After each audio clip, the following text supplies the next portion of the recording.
सर्वप्रथम मेरे गुरुपाद पद्म नित्य लीला प्रविष्टम विष्णुपाद अष्टोत्तर सदस्य श्रीमान भक्ति वेदांत ಪ್ರಪ್ರಥಮವಾಗಿ ನನ್ನ ಗುರುಪಾದ ಪದ್ಮರಾಗಿರ್ತಕ್ಕಂಥ ಶ್ರೀ ಶ್ರೀ ಭಕ್ತಿ ವೇದಾಂತ ವಾಮನ್ ಮಹಾರಾಜ್ ಮತ್ತು ಶ್ರೀಲ ಭಕ್ತಿ ವೇದಾಂತ ನಾರಾಯಣ ಮಹಾರಾಜ್ ಅವರ ಚರಣ ಕಮಲಕ್ಕೆ ಅನಂತ ಕೋಟಿ ಸಾಷ್ಟಾಂಗ ದಂಡವತ್ ಪ್ರಣಾಮವನ್ನು ಅರ್ಪಿಸುತ್ತಿದ್ದೇನೆ. ಇದಾದ ನಂತರ ನಿತ್ಯ ಲೀಲಾ ಪ್ರವಿಷ್ಟ ಓಂ ವಿಷ್ಣುಪಾದ್ ಅಷ್ಟೋತ್ತರ ಶತಶ್ರೀ ಶ್ರೀಮದ್ ಭಕ್ತಿ ವೇದಾಂತ ಸ್ವಾಮಿ ಮಹಾರಾಜ್ ಮತ್ತು ಸಮಸ್ತ ವೈಷ್ಣವ ವೃಂದಕ್ಕೆ ಚರಣಗಳಿಗೆ ನನ್ನ ಯಥಾಯೋಗ್ಯ ನಮಸ್ಕಾರಗಳನ್ನು ಸಮರ್ಪಿಸುತ್ತಿದ್ದೇನೆ. ನಾವು ಈ ಪುರುಷೋತ್ತಮ ಕ್ಷೇತ್ರದಲ್ಲಿ, ಈ ಪುರುಷೋತ್ತಮ ಮಾಸದಲ್ಲಿ, ಈ ಪುರುಷೋತ್ತಮ ವ್ರತದಲ್ಲಿ, ಈ ಪುರುಷೋತ್ತಮ ವ್ರತವನ್ನು ಆಚರಿಸುತ್ತಾ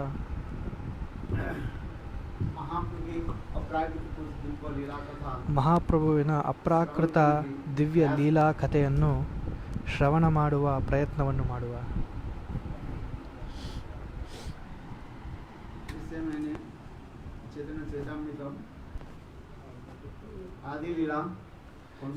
ಚೈತನ್ಯ ಚರಿತಾಮೃತ ಆದಿ ಲೀಲಾ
क्या पढ़ते हैं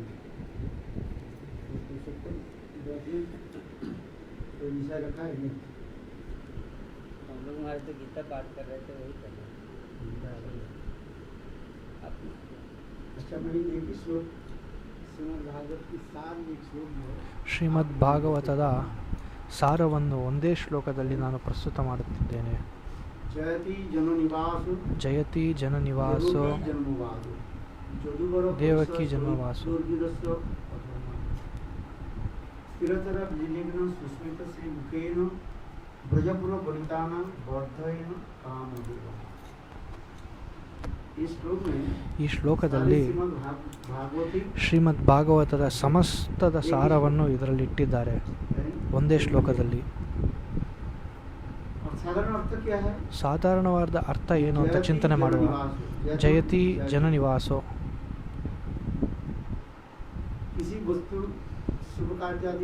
ಯಾವುದಾದರೂ ವಸ್ತು ಶುಭ ಕಾರ್ಯವನ್ನು ಮಾಡುವುದಕ್ಕಾಗಿ ಜಯವನ್ನು ಕೊಡಬೇಕು. ಇದನ್ನ ಆಶೀರ್ವಾದ ಅಂತನೂ ಕರೆಯುತ್ತಾರೆ. ವಸ್ತು ನಿರ್ದೇಶನ, ಆಶೀರ್ವಾದ, ನಮಸ್ಕಾರ ಇತ್ಯಾದಿ ಶಬ್ದಗಳಿಂದ ಇದನ್ನು ಕರೆಯುವುದು ಉಂಟು. ಹೀಗೆ ಈ ಶ್ಲೋಕದಲ್ಲಿ श्रीमद् भागवत में वर्णन है, ಶ್ರೀಮದ್ जयति ಭಾಗವತದಲ್ಲಿ ವರ್ಣನೆ ಇದೆ. वर्तमान काल ಜಯತಿ है ना? जययुक्त हो कौन? ಜಯಯುಕ್ತವಾಗಲಿ. देवकी नंदन ಯಾರು? ದೇವಕಿಯ ನಂದನ. है ना? जो समस्त जीवों के हृदय में ಸಮಸ್ತ ಜೀವಿಗಳ ಹೃದಯದಲ್ಲಿ ವಿರಾಜಮಾನನಾಗಿರ್ತಕ್ಕಂತಹ देवकी जन्मवाद ಕೃಷ್ಣ. जदुवर ಜನನಿವಾಸೋ ಯೋಗಿ जदु यानी विष्णु वंश की समस्त ವೃಷ್ಣಿ ವಂಶದ ಸಮಸ್ತ उज्जवल नक्षत्र स्वरूप है। ಉಜ್ವಲ್ ನಕ್ಷತ್ರ ಸ್ವರೂಪ.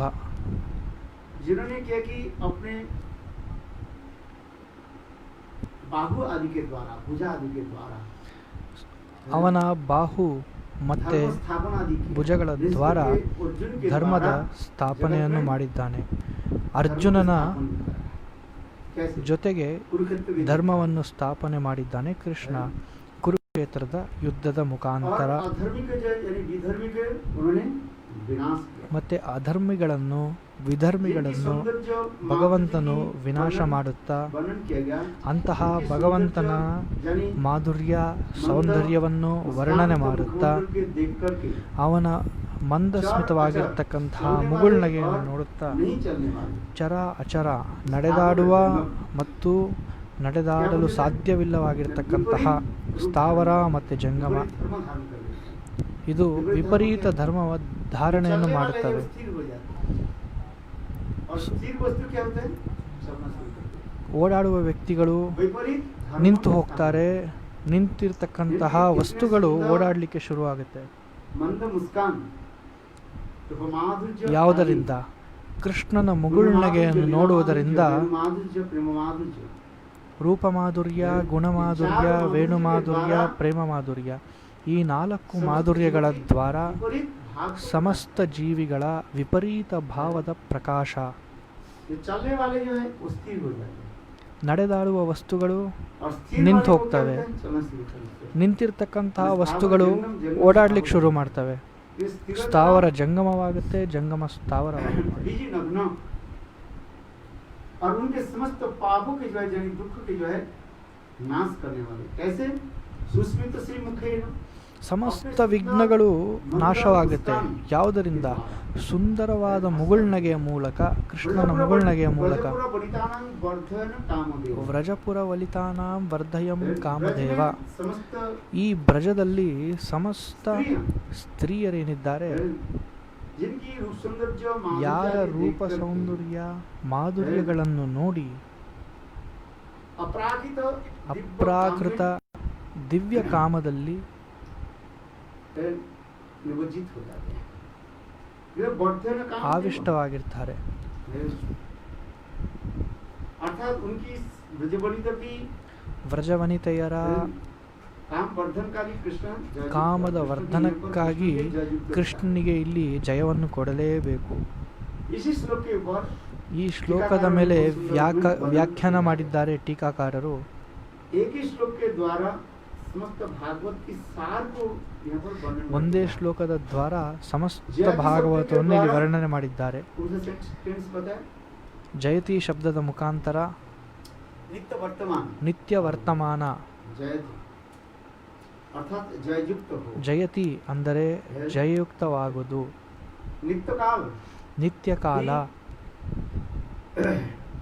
ब्रज ಈ ಬ್ರಜದಲ್ಲಿ और ಮತ್ತು द्वारका ದ್ವಾರಕೆಯಲ್ಲಿ और मथुरा में ಮಥುರೆಯಲ್ಲಿ विराजमान है। ಯಾರು ವಿರಾಜಮಾನನಾಗಿ ಇರತಕ್ಕಂತಹ ಭಗವಂತ ಕೃಷ್ಣನು, वर्णन किया गया। ಅವನ 3 ಧಾಮವನ್ನು ವರ್ಣನೆ, ದ್ವಾರಕಾಧಾಮ, ಮಥುರಾಧಾಮ ಮತ್ತು ವೃಂದಾವನ.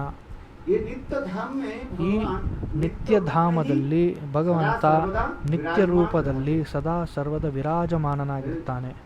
यद्यपि श्रीमद् भागवत में यद्यपि ऐसा पढ़ते हैं, ಇನ್ನು ಶ್ರೀಮದ್ ಭಾಗವತದಲ್ಲಿ ಹೀಗೂ ಉಲ್ಲೇಖ ಇದೆ. कहाँ जा रहे हैं? ಕೃಷ್ಣ ವೃಂದಾವನದಿಂದ ಮಥುರಾ ಹೋಗ್ತಾ ಇದ್ದಾನೆ, ಮಥುರಾದಿಂದ ದ್ವಾರಕೆಗೆ ಹೋಗ್ತಾ ಇದ್ದಾನೆ ಅಂತ ಭಾಗವತದಲ್ಲಿ ಉಲ್ಲೇಖ ಇದ್ದರೂ इसी ಮತ್ತೆ प्रकार ದ್ವಾರಕೆಯಿಂದ गमनागमन ಕುರುಕ್ಷೇತ್ರ दिखाया गया। ಹೀಗೆ ಗಮನಾಗಮನವಾಗಿರ್ತಕ್ಕಂತಹ ಕೃಷ್ಣನನ್ನು ತೋರಿಸಲಾಗುತ್ತೆ. हम गंभीर रूप में विचार कर ಆದರೆ ಇದನ್ನು ಗಂಭೀರ ರೂಪದಲ್ಲಿ ಪರಿಗಣಿಸಿದಾಗ ಇದು ಕೃಷ್ಣನ ಗಮನಾಗಮನವಲ್ಲ. ನಿತ್ಯಧಾಮದಲ್ಲಿ ಭಗವಂತ ನಿತ್ಯವಾಗಿ ವಿರಾಜಮಾನನಾಗಿರ್ತಾನೆ. ವೃಂದಾವನ ಕೃಷ್ಣ ವೃಂದಾವನದಲ್ಲಿ ನಿತ್ಯ ಕಾಲ ವಿರಾಜಮಾನನಾಗಿರ್ತಾನೆ. ವೃಂದಾವನವನ್ನು ಬಿಟ್ಟು ಒಂದು ಪಾದವೂ ಅವನು ಹೊರಗಡೆ ಹೋಗೋದಿಲ್ಲ. ಮಥುರೆಯಲ್ಲಿ ಮಥುರಾಧೀಶನ ರೂಪದಲ್ಲಿ ನಿತ್ಯ ವಿರಾಜಮಾನನಾಗಿರ್ತಾನೆ. ದ್ವಾರಿಕಾಪುರಿಯಲ್ಲಿ ಕೃಷ್ಣನು ನಿತ್ಯ ದ್ವಾರಿಕಾಪುರಿಯಲ್ಲಿ ವಿರಾಜಮಾನನಾಗಿರ್ತಾನೆ. ಆದ್ದರಿಂದ ಭಗವಂತ ಧಾಮಾದಿಗಳನ್ನು ವರ್ಣನೆ ಮಾಡುತ್ತಾ ಆಚಾರ್ಯಪಾದರು ಪೂರ್ಣ, ಪೂರ್ಣತರ ಮತ್ತು ಪೂರ್ಣತಮ ಈ ಶಬ್ದಗಳನ್ನು ಪ್ರಯೋಗಿಸುತ್ತಾರೆ. ಐಶ್ವರ್ಯ, ಮಾಧುರ್ಯ, ಪ್ರಕಾಶದ ತಾರತಮ್ಯದಿಂದ ಐಶ್ವರ್ಯ, ಮಾಧುರ್ಯ,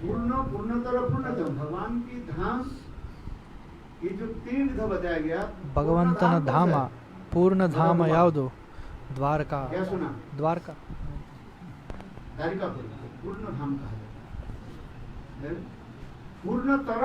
ಪೂರ್ಣತರ ಯಾವುದು? ಮಥುರಾ. ಪರಿಪೂರ್ಣತಮ ಧಾಮ ಯಾವುದು? ವೃಂದಾವನ.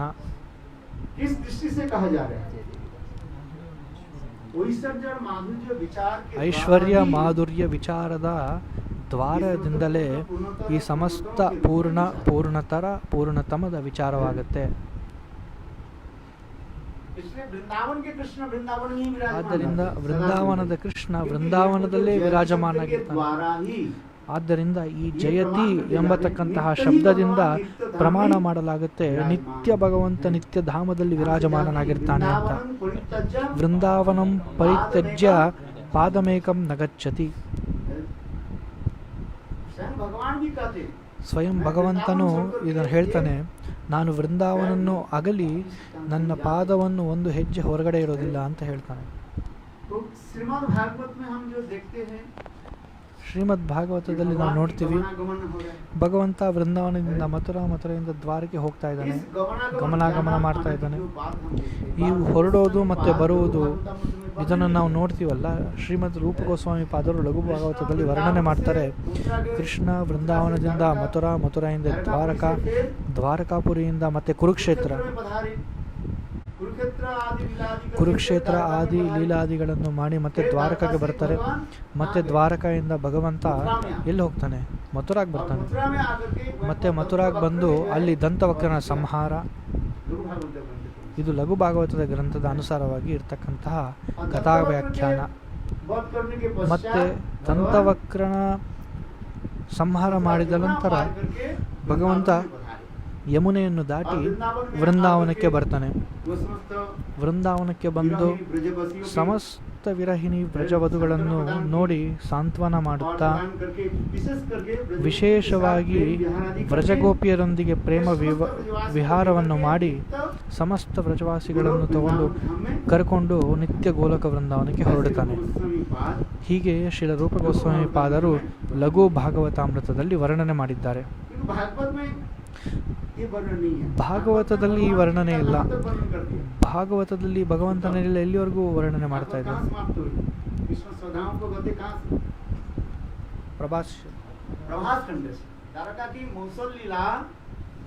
ದ್ವಾರಕದ ಮೊಸಲ್ಲೀಲಾ ಅಂದರೆ ಒನಕೆ ಲೀಲೆಯನ್ನು ಸಮಾಪ್ತ ಮಾಡಿದ ನಂತರ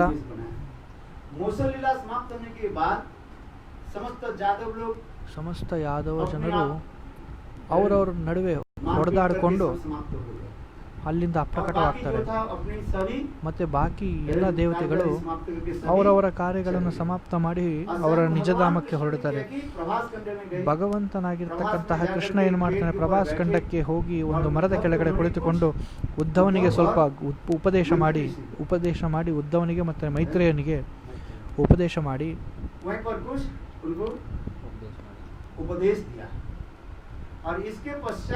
ಇದರ ನಂತರ ಸ್ವಯಂ ಭಗವಂತ ಉದ್ಧವನಿಗೆ ಹೇಳ್ತಾನೆ, ಉದ್ಧವ, ಈ ಸ್ಥಾನದಿಂದ ಹೊರಟು ಬಿಡಪ್ಪ. ಈ ದ್ವಾರಕ ಅತ್ಯಂತ ಬೇಗ ಜಲದಿಂದ ಆವೃತವಾಗಿ ಅದೃಶ್ಯವಾಗಲಿದೆ. ವಿಶೇಷವಾಗಿ ನೀನು ಇಲ್ಲಿಂದ ಹೊರಟು ಬಿಡು. ನನ್ನ ಸಮಾಚಾರವನ್ನು ವಿದುರನಿಗೆ ತಿಳಿಸು. ವಿದುರನಿಗೆ ನನ್ನ ಸಮಾಚಾರವನ್ನು ತಿಳಿಸು. ಇದರ ನಂತರ ನೀನು ಇಲ್ಲಿಂದ ಎಲ್ಲಿ ಹೊರಡಬೇಕು? बद्रीनाथ हैं। ಇದರ ನಂತರ ನೀನು ವಿದುರನಿಗೆ ತಿಳಿಸಿದ ನಂತರ ನೀನು ಬದ್ರಿನಾಥಿಗೆ ಹೊರಡು ಅಲ್ಲಿ ನಿನ್ನ ಸಾಧನೆ ಭಜನೆ ಇತ್ಯಾದಿಗಳನ್ನು ಮಾಡಿಕೊಂಡು ಅಲ್ಲೇ ಇರು ಅಂತ ಹೇಳ್ತಾರೆ. ಇಲ್ಲಿ ಪರೀಕ್ಷಿತ್ ಮಹಾರಾಜ ಒಂದು ಪ್ರಶ್ನೆ ಮಾಡ್ತಾರೆ. जैसे भी कहा लोक दृष्टि से उड़ीसा, तो उद्धव कैसे बच गए?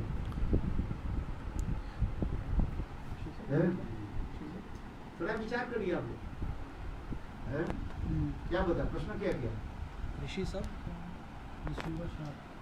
ऋषि की जो साप था जे इस मुसुल के द्वारा ಈ ಋಷಿಯ ಶಾಪದಿಂದ ಇಡೀ ಯಾದವ ಕುಲವು ನಾಶವಾಯಿತು, ಆದರೆ ಕೃಷ್ಣ ಮಾತ್ರ ಉಳ್ಕೊಂಡ ಹೇಗೆ? ಇದರ ಸ್ವಲ್ಪ ವಿಚಾರ ಮಾಡಿದ್ದೀರಾ ನೀವು? ಭಗವಂತ ಈ ಲೀಲೆಯನ್ನು ಸ್ವೀಕಾರ ಮಾಡ್ತಾನೆ. ಭಾಗವತದಲ್ಲಿ 12ನೇ ಸ್ಕಂದದಲ್ಲಿ ಈ ಲೀಲೆಯ ವರ್ಣನೆ ಇದೆ. ಜರ ಎಂಬತಕ್ಕಂತಹ ವ್ಯಾಧ ಅದೇ ಯಾವ ಒಂದು ಉಳಿದಿರತಕ್ಕಂತಹ ಒನಕೆಯ ತುಂಡನ್ನು ಅದರಲ್ಲಿ ಒಂದು ಬಾಣವನ್ನು ಮಾಡಿ ದೂರದಿಂದ ಕೃಷ್ಣನ ಪಾದ ಕಮಲವನ್ನು ನೋಡಿ ಅದನ್ನು ಜಿಂಕೆ ಎಂದು ತಿಳಿದು ಭಾವಿಸಿ ಅಲ್ಲಿಂದ ಬಾಣ ಪ್ರಯೋಗವನ್ನು ಮಾಡ್ತಾನೆ. ಯಾವಾಗ ಆ ಬಾಣವೊಂದು ಭಗವಂತನ ಚರಣ ಕಮಲಕ್ಕೆ ಸ್ಪರ್ಶವಾಗುತ್ತೋ ಅದಾಗಿದ ನಂತರ ಭಗವಂತ ತನ್ನ ಸ್ವಧಾಮಕ್ಕೆ ಹೊರಡುತ್ತಾನೆ. ಇದನ್ನು ಇಂದ್ರಜಾಲಿಕ ಲೀಲಾ ಎಂದು ಕೂಡ ಕರೆಯುತ್ತಾರೆ. ಹೇಗೆ ಜಾದೂಗಾರನು ಆಟವನ್ನು ತೋರಿಸುತ್ತಾರೋ ಹಾಗೆ ಶ್ರೀಮದ್ ಭಾಗವತದ 2 ಲೀಲೆಯನ್ನು ಇಂದ್ರಜಾಲಿಕ ಲೀಲಾ ಕರೀತಾರೆ. ಮುಸಲ್ ಲೀಲಾ और महिषी हरण ಲೀಲಾ. ಮುಸಲ್ ಲೀಲಾ ಮತ್ತೆ ಮಹಿಷಿ ಹರಣ ಲೀಲಾ. ಚೈತನ್ಯ ಚರಿತಾಮೃತದಲ್ಲಿ ಇದರ ಉಲ್ಲೇಖ ಇದೆ.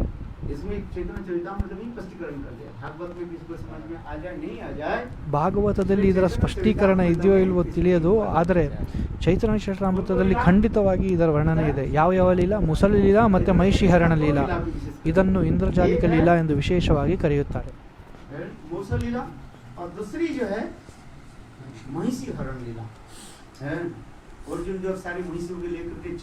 ಅರ್ಜುನ ಯಾವಾಗ ಮಹಿಷಿಯರನ್ನು ಕರೆದುಕೊಂಡು ಹೋಗ್ತಾನೆ ರಕ್ಷಣೆ ಕೊಡ್ತೀನಿ ಅಂತ, ಮಧ್ಯದಲ್ಲಿ ಕೆಲವು ದಕಾಯಿತರು ಬಂದು ಅರ್ಜುನನನ್ನು ಕರೆದುಕೊಂಡು ಹೋಗ್ತಾರೆ. ಅರ್ಜುನನ ಕೈಯಲ್ಲಿ ಗಾಂಡೀವ ಏನಿದೆ ಅದನ್ನು ಸಹ ಅರ್ಜುನ ಎತ್ತಲಿಕ್ಕಾಗೋದಿಲ್ಲ. ಇತ್ಯಾದಿ ಲೀಲೆಗಳು ಇದೆ. ಈಗ ನಮ್ಮಲ್ಲಿ ಪ್ರಶ್ನೆ ಉಂಟಾಗುತ್ತೆ, ಇದರಲ್ಲಿ ಮುನಿಯ ಶಾಪ ಎಲ್ಲ ಯದುವಂಶಗಳ ನಾಶವಾಗಲಿ ಎಂದು ಕೊಟ್ಟಿರ್ತಕ್ಕಂತಹ ಮುನಿಯ ಶಾಪ ವೃಷ್ಣಿವಂಶ ಯದುವಂಶ ಅಲ್ವೇ? ಉದ್ಧವ ಕೂಡ ಯದುವಂಶದವನೇ.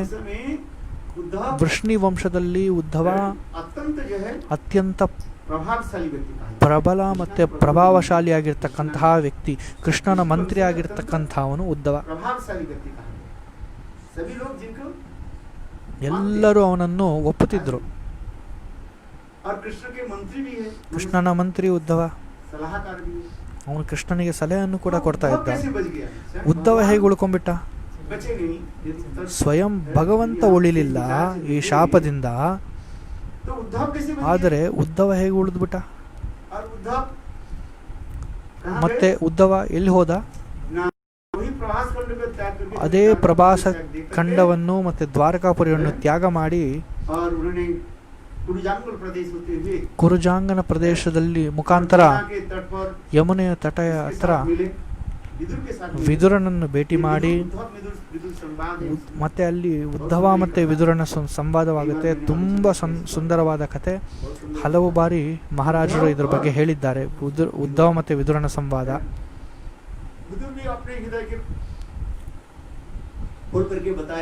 ಮಿದುರನು ತನ್ನ ಹೃದಯವನ್ನು ಬಿಚ್ಚಿಟ್ಟ ಉದ್ಧವನ ಮುಂದೆ ಅಳುತ್ತಾ, ಹೇಗೆ ಕೌರವರು ಪಾಂಡವರಿಗೆ ಹಿಂಸೆಯನ್ನು ಕೊಟ್ಟು ಧೃತರಾಷ್ಟ್ರಾದಿಗಳು ಕುರುಡನಾಗಿದ್ದರು, ಹೇಗೆ ಪಾಂಡವರನ್ನು ನಾಶ ಮಾಡಲು ಪ್ರಯತ್ನ ಮಾಡುತ್ತಿದ್ದರು. ದುರ್ಯೋಧನನ ಈ ಒಂದು ಕಥೆಯನ್ನು ಕೂಡ ಹೇಳಿದರು. ಹೇಗೆ ಅವನು ಕೆಟ್ಟ ಮಾತಿನ ಪ್ರಯೋಗಗಳನ್ನು ಪ್ರಯೋಗಿಸುತ್ತಿದ್ದ.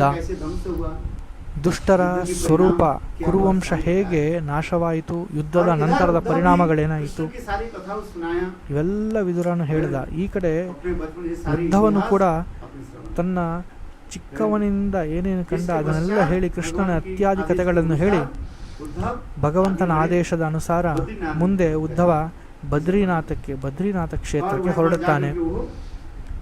ಅಲ್ಲಿ ಹೋಗಿ ಧ್ಯಾನದಲ್ಲಿ ಉದ್ಧವ ನಿರತನಾಗಿ ಇರುತ್ತಾನೆ. ಇಲ್ಲಿ ನಮ್ಮಲ್ಲಿ ಒಂದು ಪ್ರಶ್ನೆ ಉಂಟಾಗುತ್ತೆ, ಈ ಉದ್ಧವ ಹೇಗೆ ಬ್ರಹ್ಮಶಾಪದಿಂದ ಅಥವಾ ಋಷಿ ಶಾಪದಿಂದ ಉಳಿದು ಬಿಟ್ಟ ಅನ್ನೋದೊಂದು ಪ್ರಶ್ನೆ ಅಲ್ವಾ? ನೀವೆಲ್ಲ ವಿಚಾರ ಮಾಡಿ ನೋಡಿ, ನಿಜ ಅಲ್ವಾ? ಹೇಗೆ ಉದ್ಧವ ಉಳಿದು ಬಿಟ್ಟ? ವೃಷ್ಣಿವಂಶದವನವನು, ಯಾದವ. प्रश्न सुन लिया, बोले उत्तर भी हम सुन लिए। बोले महाराज आप ही जो प्रश्न किया आप ही उत्तर दे दीजिए। परीक्षा में तो आप ही परीक्षा दे दीजिए। अभी हमारे गुह्यतम प्रश्न है, गुह्यतम प्रश्न वास्तविक सत्य है। कैसे उद्धव? ವಾಸ್ತವ ಸತ್ಯ ಇದು. ಉದ್ಧವ ಹೇಗೆ ಉಳಿದ? ಸೊ ಈಗ ಹಾಗಾದ್ರೆ ಮುನಿಯ ಶಾಪ ಸಂಪೂರ್ಣವಾಗಿಲ್ಲವಲ್ಲ? ಬ್ರಹ್ಮಶಾಪ ಏನಿದೆ ಇದನ್ನು ಸ್ಥಾಪನೆ ಹೇಗೆ ಮಾಡೋದು? ಶ್ರೀಮದ್ ಭಾಗವತದಲ್ಲಿ ಬ್ರಹ್ಮಶಾಪವನ್ನು ಸ್ಥಾಪನೆ ಮಾಡೋದರಲ್ಲಿ ಪರೀಕ್ಷಿತ್ ಮಹಾರಾಜನಿಗೆ ಎಷ್ಟೊಂದು ಉಪಾಖ್ಯಾನ ಕಥೆಗಳನ್ನು ಶುಕದೇವ ಗೋಸ್ವಾಮಿಗಳು ಬೋಧನೆ ಮಾಡ್ತಾರೆ. ಹೇಗಿದ್ರೂ ಪರೀಕ್ಷಿತ ಮಹಾರಾಜರಿಗೆ ಬ್ರಹ್ಮಶಾಪ ತಟ್ಟೋದಿಲ್ಲ, ಯಾಕಂದ್ರೆ ಉತ್ತಮ ಭಾಗವತ ಅವನು. ಆದರೆ ಹೇಗೆ ಇದನ್ನು ಸ್ವೀಕಾರ ಮಾಡಿದ್ದವರು? ಸೊ ಇದರ ವಿಚಾರವನ್ನು ಸ್ವಲ್ಪ ಮಾಡಿ ನೋಡಿ. ಸ್ವಯಂ ಅಶ್ವತ್ಥಾಮ ಬ್ರಹ್ಮಾಸ್ತ್ರವನ್ನು ಬಿಡ್ತಾನೆ. ಯಾರನ್ನ? ಉತ್ತರ ಗರ್ಭದಲ್ಲಿರ್ತಕ್ಕಂತಹ ಮಗುವನ್ನು ಕೊಲ್ಲಿಕ್ಕೆ ಭಗವಂತ ಒಂದು ಸ್ವರೂಪದಲ್ಲಿ ಉತ್ತರ ಗರ್ಭದಲ್ಲಿ ಪ್ರವೇಶ ಮಾಡಿ ಗದೆಯಿಂದ ತಿರುಗಿಸುತ್ತಾ ಬ್ರಹ್ಮಾಸ್ತ್ರವನ್ನು ಸಂಹಾರ ಮಾಡಿದ. ಆ ಮಗುವನ್ನು ರಕ್ಷಿಸಿದ. ಅದೇ ಪರೀಕ್ಷಿತ ಮಹಾರಾಜ, ಉತ್ತರ ಗರ್ಭದಲ್ಲಿ ಇರ್ತಕ್ಕಂತಹ ಪರೀಕ್ಷಿತ್ ಮಹಾರಾಜ, ಅವನು ಕಥೆಯನ್ನು ಕೇಳ್ತಾ ಇದ್ದಾನೆ. ಇಲ್ಲಿ ಈ ತಕ್ಷಕ ಬಂದು 7 ದಿವಸದಲ್ಲಿ ನಿನ್ನನ್ನು ಕೊಲ್ಲುತ್ತಾನೆ ಅಂತ. ಬ್ರಹ್ಮಶಾಪ ಇದು. ಬ್ರಹ್ಮಶಾಪ ವಾಸ್ತವ ರೂಪದಲ್ಲಿ ತಟ್ಟಿತೋ ತಟ್ಟಿಲ್ವೋ ಅವನಿಗೆ. ಈ ಕಥೆಯ ಮಂಥನ ಮಾಡುತ್ತಾ ಮಾಡುತ್ತಾ ಮಾಡುತ್ತಾ ಬೃಹತ್ ಭಾಗವತ ಗ್ರಂಥದಲ್ಲಿ ಸನಾತನ ಗೋಸ್ವಾಮಿ ಪಾದರು ವರ್ಣನೆ ಮಾಡ್ತಾರೆ. ಪರೀಕ್ಷಿತ್ ಮಹಾರಾಜರ ಪುತ್ರ ಜನ್ಮೇಜಯ, ಅವನು ರಾಜನಾಗ್ತಾನೆ ಮುಂದೆ. ಜನ್ಮೇಜಯನಿಗೆ ಯಾವಾಗ ತಿಳಿಯುತ್ತೆ ಈ ಬ್ರಹ್ಮಶಾಪದಿಂದ ತಕ್ಷಕ ಎಂಬತಕ್ಕಂತಹ ನಾಗ ನನ್ನ ತಂದೆಯನ್ನು ಕಚ್ಚಿ ಸಾಯಿಸಿದ ಅಂತ ಗೊತ್ತಾಗುತ್ತೋ, ಆಗ ಜನ್ಮೇಜಯ ಸರ್ಪಯಾಗವನ್ನು ಅನುಷ್ಠಾನ ಮಾಡ್ತಾನೆ. ಎಲ್ಲ ಸರ್ಪಾದಿಗಳ ಹೆಸರನ್ನು ತಗೊಂಡು ಯಜ್ಞದಲ್ಲಿ ಆಹುತಿಯನ್ನು ಕೊಡ್ತಾನೆ. ಮಂತ್ರದೃಷ್ಟಾರ ಋಷಿಗಳನ್ನು, ಸಾಧಾರಣವಾಗಿರ್ತಕ್ಕಂಥ ಋಷಿಗಳನ್ನಲ್ಲ, ಮಂತ್ರದೃಷ್ಟಾರರನ್ನು ಕರೆದು ತಂದು ಒಂದೊಂದು ಸರ್ಪದ ಕುಳಗಳನ್ನು ಕರೆಸಿ ಆ ಒಂದು ಹವನದಲ್ಲಿ ಆಹುತಿಯನ್ನು ಕೊಡ್ತಾನೆ.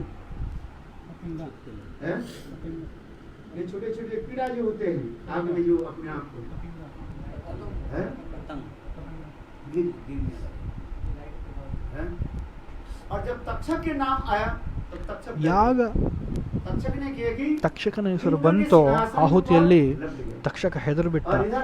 ಇಂದ್ರನ ಸಿಂಹಾಸವನ್ನು ಗಟ್ಟಿಯಾಗಿ ಹಿಡಿದ. ಇಲ್ಲಿ ಮಂತ್ರದೃಷ್ಟಾರರು ಏನು ಮಾಡ್ತಾ ಇದ್ದಾರೆ? ತಕ್ಷಾಯ ಸ್ವಾಹ ತಕ್ಷಾಯ ಸ್ವಾಹ ಎಂದು ಹೇಳಿ ಮಂತ್ರಾದಿಗಳನ್ನು ಜಪ ಮಾಡ್ತಾ ಇದ್ದಾರೆ.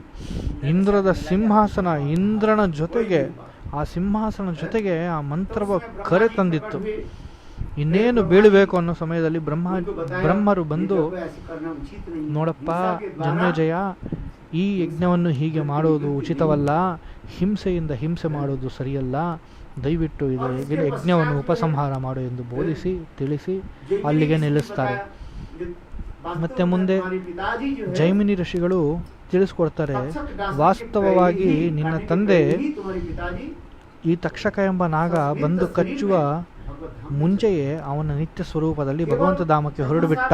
ಯಾರು? ಪರೀಕ್ಷಿತ್ ಮಹಾರಾಜು.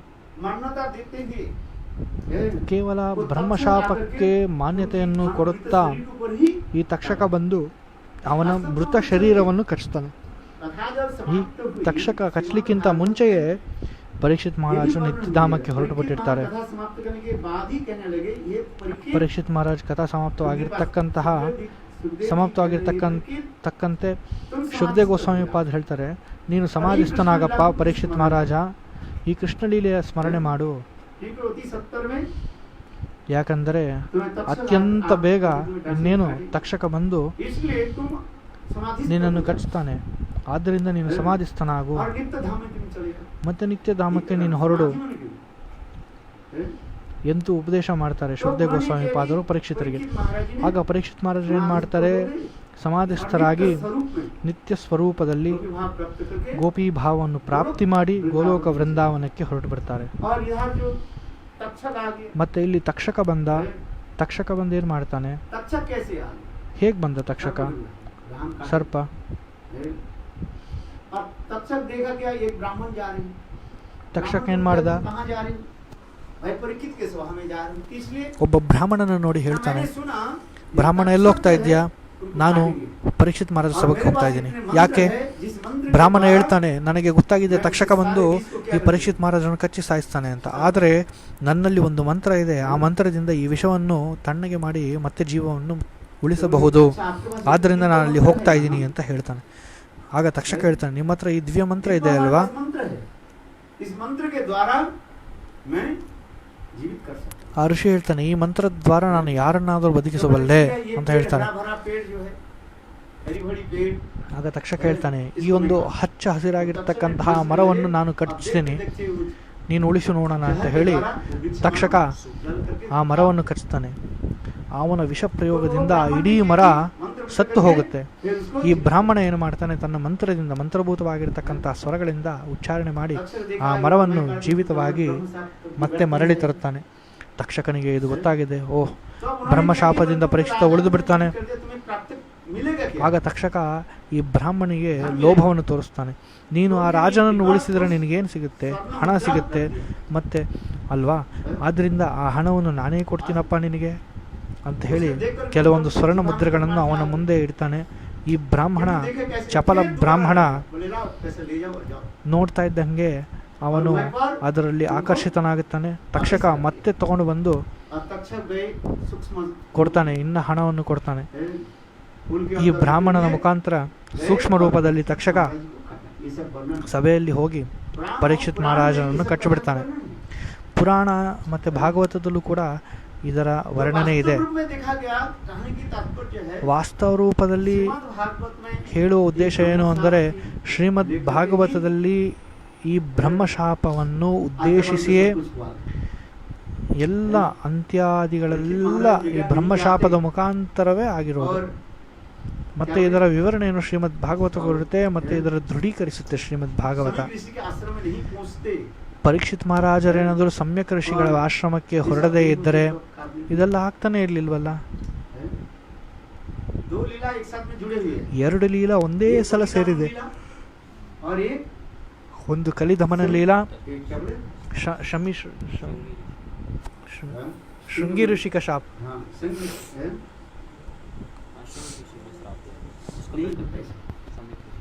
ಎರಡು ಲೀಲೆಗಳು, ಒಂದು ಕಲಿದಹನ್ ಲೀಲಾ ಮತ್ತೆ ಶೃಂಗಿ ಋಷಿಯ ಶಾಪ, ಬ್ರಹ್ಮಶಾಪ. ಎರಡು ಲೀಲೆ ಒಂದೇ ಅಡಗಿದೆ. ಮತ್ತೆ ದ್ವಾರಕಾಪುರಿಯಲ್ಲಿ ಬ್ರಹ್ಮಶಾಪ ಹೇಗೆ ವ್ಯರ್ಥವಾಯಿತು?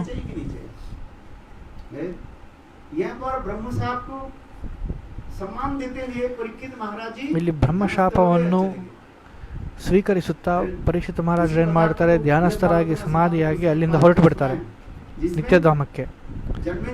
ಇಲ್ಲಿ ಸನಾತನ ಗೋಸ್ವಾಮಿ ಪಾದ ಹೇಳ್ತಾರೆ, ಜನ್ಮೇಜಯ ಮತ್ತೆ ಜೈಮಿನಿಯ ಸಂವಾದದಲ್ಲಿ ಬೃಹತ್ ಭಾಗವತದಲ್ಲಿ ತಿಳಿಸ್ಕೊಡ್ತಾರೆ. ಜನ್ಮೇಜಯ और ಜೈಮಿನಿ,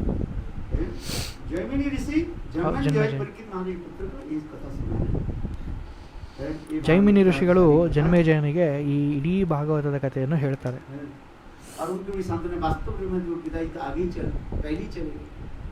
तो अभी हमारी कथा प्रसंग में ये पर है कि कैसे ಸೊ ಇಲ್ಲಿ ನಮ್ಮ ಕಥಾ ಪ್ರಸಂಗಕ್ಕೆ ಮರಳಿ ಬಂದಾಗ ಉದ್ಧವನಿಗೆ ಹೇಗೆ ಬ್ರಹ್ಮಶಾಪ ತಟ್ಟಲಿಲ್ಲ. ಉದ್ಧವ ಕುರು ಜಂಗಲ ಪ್ರದೇಶದಲ್ಲಿ ಬಂದಾಗ ಯಮುನಾ ಪಾರ್ ಮಾಡಿ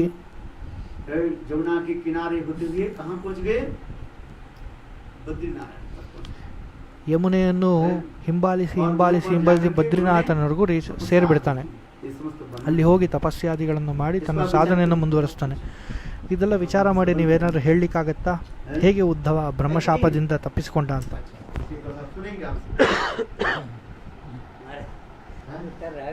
इसके अंदर महाराज जी लालसा हो गया। नहीं, उत्तर तब तो होगा जब आप लोग कुछ बोले तो उत्तर आएगा। ಮಹಾರಾಜರು ಇದಕ್ಕೆ ಉತ್ತರವನ್ನು ಕೊಡ್ತಾ ಇಲ್ಲ, ಅವರು ನಮ್ಮಲ್ಲಿ ಉತ್ಕಂಠವನ್ನು ಕಲ್ಪಿಸಿಕೊಡ್ತಾ ಇದ್ದಾರೆ. प्रश्नकर्ता प्रश्न कर दिया, ಈ ಪ್ರಶ್ನೆಗೆ ಸ್ವಲ್ಪ ನೀವು ಯೋಚನೆ ಮಾಡಿ, ಚಿಂತನೆ ಮಾಡಿ ಅಂತ ಹೇಳ್ತಾ, ಈ ಉದ್ಧವ ಬ್ರಹ್ಮಶಾಪದಿಂದ ಹೇಗೆ ಉಳಿದುಬಿಟ್ಟ, ಸ್ವಯಂ ಭಗವಂತ ಬ್ರಹ್ಮಶಾಪವನ್ನು ಸ್ವೀಕಾರ ಮಾಡಿದ, ಉದ್ಧವ ಹೇಗೆ ಉಳಿದ? उत्तम, अब बताओ, उत्तम तो बुद्धिमान है, बताओ। हैं? ये भागवत में है, यही प्रश्न है, मैं जो प्रश्न कर ಇದೇ रहा हूं, ಪ್ರಶ್ನೆ ಶ್ರೀಮದ್ ಭಾಗವತದಲ್ಲಿಯೂ ಸಹ ಇದೆ. है, वो श्रीमद् भागवत में है। हम लोग हमारे पढ़ते पढ़ते वहाँ तक गए। ये बोल रहे हैं हम पढ़ते पढ़ते वहाँ तक गए नहीं, जब जाएंगे तो बताएंगे, ठीक है। ये प्रश्न किसने पूछा मुझे? हैं? ये जो प्रश्न है कि उद्धव वंश कैसे गए? ಪರೀಕ್ಷಿತ್ महाराज यही तो प्रश्न पूछा। ಪರೀಕ್ಷಿತ್ ಮಹಾರಾಜರು ಈ ಪ್ರಶ್ನೆಯನ್ನು ಕೇಳ್ತಾರೆ, ಉದ್ಧವ ಹೇಗೆ ಉಳಿದು ಬಿಟ್ಟ ಬ್ರಹ್ಮಶಾಪದಿಂದ ಅಂತ ಶುಕದೇವ್ ಗೋಸ್ವಾಮಿಯಲ್ಲಿ ಕೇಳ್ತಾರೆ. ಇದು ಭಾಗವತದಲ್ಲಿ ಉಲ್ಲೇಖ ಇದೆ. कौन प्रश्न पूछा? ಪರೀಕ್ಷಿತ್ ಮಹಾರಾಜ್ ಶುಕದೇವ್ ಗೋಸ್ವಾಮಿ. सुत सोनकादि संवाद में आ रहा है। ಕ್ಷಮಿಸಿ, ತಪ್ಪು. ಇದು ಸೂತ ಮತ್ತೆ ಕ್ಷೌಣಕಾದಿ ಸಂವಾದದಲ್ಲಿ ಬರ್ತಾ ಇದೆ. ಶ್ರೀಮದ್ ಭಾಗವತದಲ್ಲಿ ಉಲ್ಲೇಖ ಇದೆ. कथा में हम जो आ रहे हैं, श्रीमद् भागवत में ಮತ್ತೆ ಮರಳಿ ಬಂದಾಗ ಶ್ರೀಮದ್ ಭಾಗವತದಲ್ಲಿ ಕಥೆಯಲ್ಲಿ ನಾವೆಲ್ಲಿ ಮತ್ತೆ ಜಯತಿ जनो ಜನ ನಿವಾಸೋ, जो समस्त जीवों की हृदय में कण कण में ಸಮಸ್ತ ಜೀವಿಗಳ ಹೃದಯದಲ್ಲಿ ಕಣ ಕಣದಲ್ಲಿ ನಿವಾಸವಾಗಿರ್ತಕ್ಕಂತಹ ಭಗವಂತನಿಗೆ ಜಯವಾಗಲಿ. भगवान नित्य वर्तमान ही रहते हैं। ಭಗವಂತ ನಿತ್ಯ ವರ್ತಮಾನದಲ್ಲಿ ವಿರಾಜಮಾನನಾಗಿರುತ್ತಾನೆ. भगवान के ವಿಶೇಷವಾಗಿ ಭಗವಂತನ 3 ಧಾಮಗಳನ್ನು ವಿವರಣೆ ಮಾಡಿದ್ವಿ. ಪೂರ್ಣ, ಪೂರ್ಣತಮ, ಪೂರ್ಣತರ. ಈ ಪೂರ್ಣ, ಪೂರ್ಣತರ, ಪೂರ್ಣತಮ ವ್ಯಾಖ್ಯಾವನ್ನು ನಾವು ಹೇಗೆ ಮಾಡ್ತಾ ಇದ್ವಿ, ಯಾರು ಮಾಡ್ತಾ ಇದ್ದಾರೆ? ऐश्वर्य और माधुर्य ಭಗವಂತನ ಐಶ್ವರ್ಯ ಮತ್ತು ಮಾಧುರ್ಯಗಳ ತಾರತಮ್ಯದ ಅನುಸಾರವಾಗಿ ಇದರ ನಿರ್ಭರವಾಗಿದೆ. देवकी जन्मवादो, ದೇವಕಿ ಜನ್ಮವಾದೋ, जो स्वयं भगवान देवकी ಸ್ವಯಂ ಭಗವಂತ वसुदेव के पुत्र ದೇವಕಿ के रूप में, ಮತ್ತು ವಸುದೇವನ ಪುತ್ರನ ರೂಪದಲ್ಲಿ ಜನ್ಮವನ್ನು ತಾಳಿ, ये पर एक शब्द लगा है बादो। ಇಲ್ಲಿ ಒಂದು ಶಬ್ದವನ್ನು ಇದೆ ಬಾದೋ ಅಂತ. यहाँ पर विवाद, ಬಾದೋ ಅಂದ್ರೆ ಏನು? ವಿವಾದೋ. ಒಂದು ಪ್ರಶ್ನೆ ಹುಟ್ಟುತ್ತೆ ಇಲ್ಲಿ. पक्ष और विपक्ष, ಪಕ್ಷ ಮತ್ತೆ ವಿಪಕ್ಷ, विपक्ष यहाँ ಪಕ್ಷ पर ಮತ್ತೆ ಪ್ರತಿಪಕ್ಷ. प्रश्न उठाते हैं। ಇಲ್ಲಿ ಒಂದು ಪ್ರಶ್ನೆಯನ್ನು ಹೇಳ್ತಾರೆ. आप बताओ, ये उद्धव कैसे ब्रह्मशाप ನಾವು ಈಗ ಒಂದು ಪ್ರಶ್ನೆ ಮಾಡಿದ್ವಲ್ಲ, ಈ ಉದ್ಧವ ಹೇಗೆ ಬ್ರಹ್ಮಶಾಪದಿಂದ ಉಳಿದು ಬಿಟ್ಟ, ಇದರ ಬಗ್ಗೆ ಹೇಳಿ ಅಂತ. इससे जो है मुसुल से फिर सारे यदुवंश ಈ ಒಂದು ಮುಸಳ ಅಂದ್ರೆ ಒನಕೆಯಿಂದ ಇಡೀ ಯದುವಂಶ ನಷ್ಟವಾಯಿತಲ್ವಾ, कैसे बचे? ಉದ್ಧವ ಹೇಗೆ ಉಳಿದು ಬಿಟ್ಟ? हैं? इसलिए कहते हैं देवकी जन्मवादो, ದೇವಕಿ ಜನ್ಮವಾದೋ. समालोचना करना पड़ेगा। ಇದರ ಮೇಲೆ ಅತ್ಯಂತ ಸಮಾಲೋಚನೆಯನ್ನು ಮಾಡಬೇಕು. देवकी जन्मवादो, ಟೀಕಾಚಾರ್ಯರನ್ನು ಹಿಡಿದ್ರೆ ಆಗುತ್ತೆ. ದೇವಕಿ ಜನ್ಮವಾದೋ ಒಂದು ಶಬ್ದ ಹೇಳಿದೆ. ದೇವಕಿಯ ಗರ್ಭದಲ್ಲಿ ಜನ್ಮವಾಗಿರ್ತಕ್ಕಂತಹ ಭಗವಂತ. ಬಾದೋ ಅಂದ್ರೆ 2 ಅರ್ಥ. बात विदम्बात, ವಾದ್ ಅಂತ ಸಂಸ್ಕೃತ ಪ್ರಯೋಗ. देवकी की गर्भ से कृष्ण प्रकट हुए कि जन्म लिया कि नहीं? ವಾಸ್ತು ರೂಪದಲ್ಲಿ ಭಗವಂತ ದೇವಕಿಯ ಗರ್ಭದಲ್ಲಿ ಜನ್ಮ ಮಾಡಿದನೋ ಇಲ್ವೋ? कुछ कथा नहीं, ये बात मात्र है, कहते ना, ये बात मात्र है। ಈ ಬಾಧ ಮಾತ್ರ ಅಂದರೆ ವಾಸ್ತವತವಿಲ್ಲ, ಇದನ್ನು ಬಾಧ ಎಂದು ಕರೀತಾರೆ. ಯಾವುದಕ್ಕೆ ಪ್ರಮಾಣವಿಲ್ಲವೋ ಅದಕ್ಕೆ ಬಾಧ ಅಂತಲೂ ಕರೆಯುತ್ತಾರೆ. 10 प्रकार के ಕೇವಲ ಐತಿಕ 10 ಪ್ರಕಾರದ ಶಬ್ದ ಪ್ರಮಾಣ, मूल प्रमाणम शब्द प्रमाणम।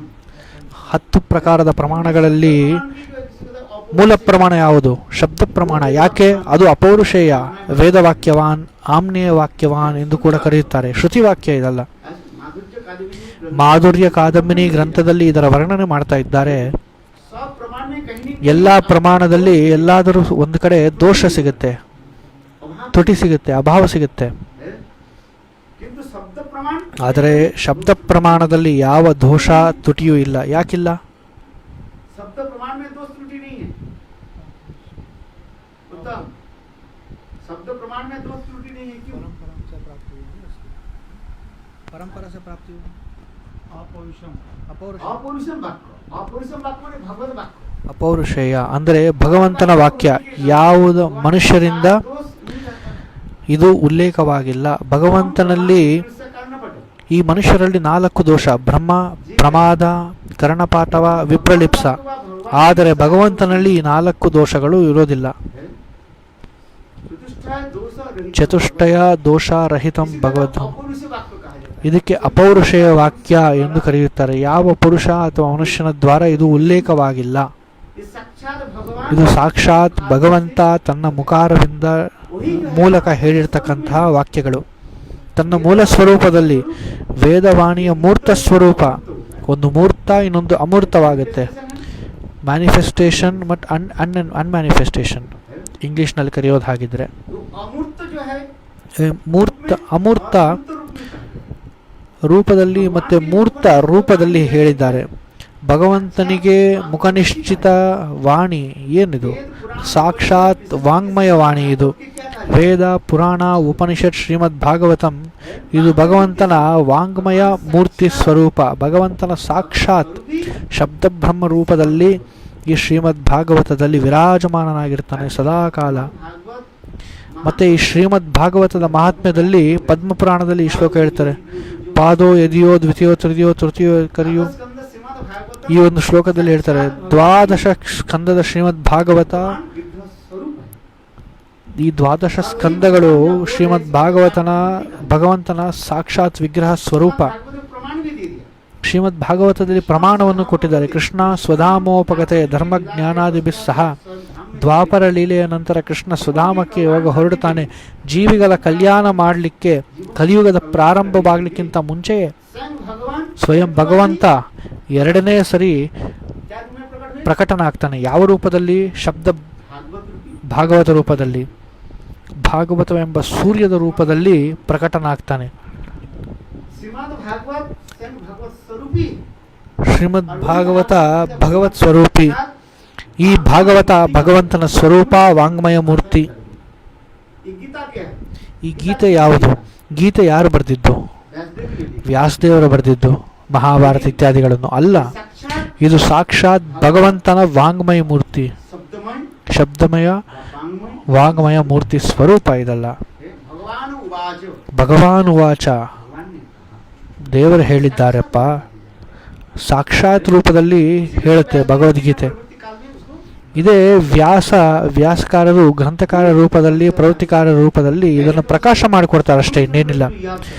ಇದಕ್ಕಿಂತ ಮುಂಚೆ ಕೇಳುತ್ತಾ ಜ್ಞಾಪಿಸ್ಕೊಳ್ತಾ ಇದ್ರು. ಗೌತಮ ಋಷಿಗಳ ಶಾಪದಿಂದ ಸ್ಮರಣೆ ಲುಪ್ತವಾಯಿತು ಮನುಷ್ಯರಿಗೆ.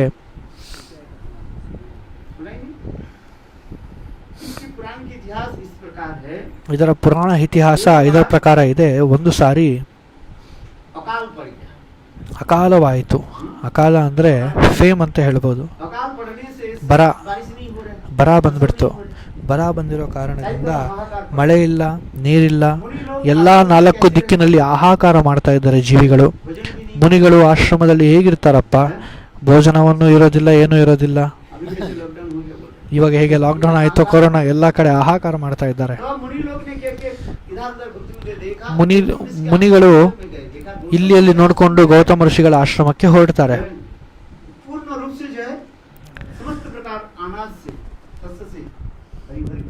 ಈ ಗೌತಮ ಋಷಿಗಳ ಆಶ್ರಮ ಪೂರ್ಣ ರೂಪದ ಸಸ್ಯ ಪ್ರಕಾರದಲ್ಲಿ ಅತ್ಯಂತ ಸುಂದರವಾಗಿರುತ್ತೆ. ಅವರ ತಪ ಇತ್ಯಾದಿ ದ್ವಾರ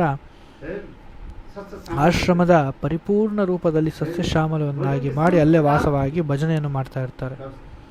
ಊಟದ ಸಮಸ್ತ ವ್ಯವಸ್ಥೆ ಇರುತ್ತೆ. ಈ ಋಷಿಗಳು ಗೌತಮ ಋಷಿಗಳ ಚರಣಾಶ್ರಯವನ್ನು ಮಾಡ್ತಾರೆ. ಗೌತಮ ಋಷಿಗಳು ಹೇಳ್ತಾರೆ, ಸರಿಯಪ್ಪ, ನಾವು ನಿಮಗೆ ಆಶ್ರಯ ಕೊಡ್ತೀನಿ, ಆದರೆ ನೀವು ನಮ್ಮ ಬಳಿ ಇರಬೇಕು. ನಾವು ಎಲ್ಲಿವರೆಗೂ ಆದೇಶ ಕೊಡೋದಿಲ್ವೋ ಅಲ್ಲಿಯವರೆಗೂ ನೀವು ನಮ್ಮ ಆಶ್ರಮವನ್ನು ಬಿಟ್ಟು ಹೋಗಬಾರದು. ಋಷಿಗಳು ಹೇಳ್ತಾರೆ, ಅಣ್ಣ ಆಯ್ತಪ್ಪ.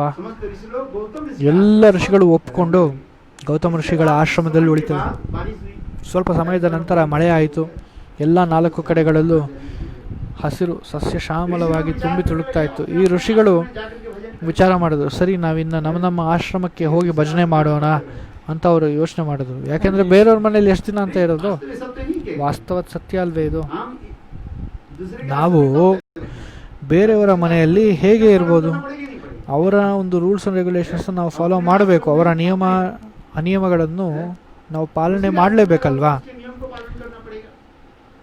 ಸೊ ಹಾಗೆ ಈ ಋಷಿಗಳು कैसे हम इस ವಿಚಾರ आश्रम से ಮಾಡಿದ್ರು, निकले कैसे? ಹೇಗೆ ನಾವು ಈ ಆಶ್ರಮದಿಂದ ಹೊರಡೋದು ಹೇಗೆ ಅಂತ. यदि चले जाते हैं ಯಾವಾಗ ऐसे ಹೊರಡ್ತೀವಿ, बिना आदेश से चले जाए तो ऋषि अभिशाप दे देंगे। ಗೌತಮ ಋಷಿ ಬಿನಾ ಆದೇಶದಿಂದ ಹೊರಟರೆ ಅವರು ಅಭಿಶಾಪ ಮಾಡ್ತಾರೆ. ಏನು ಮಾಡೋದು? ಋಷಿಗಳೆಲ್ಲ ಚಿಂತನೆ ಮಾಡಿದ್ರು ಏನು ಮಾಡೋದು ಅಂತ.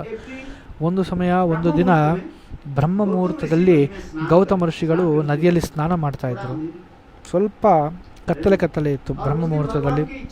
ಅವತ್ತು ಭಗವಂತನ ಇಚ್ಛೆಯಿಂದ ಆಕಾಶದಲ್ಲಿ हल्का रूप से बादल भी ಸ್ವಲ್ಪ ಮೋಡ ಕವಿದ ವಾತಾವರಣ. चंद्र की किरण आ रहा है, किंतु हल्का रूप से बादल मानो ढके हुए।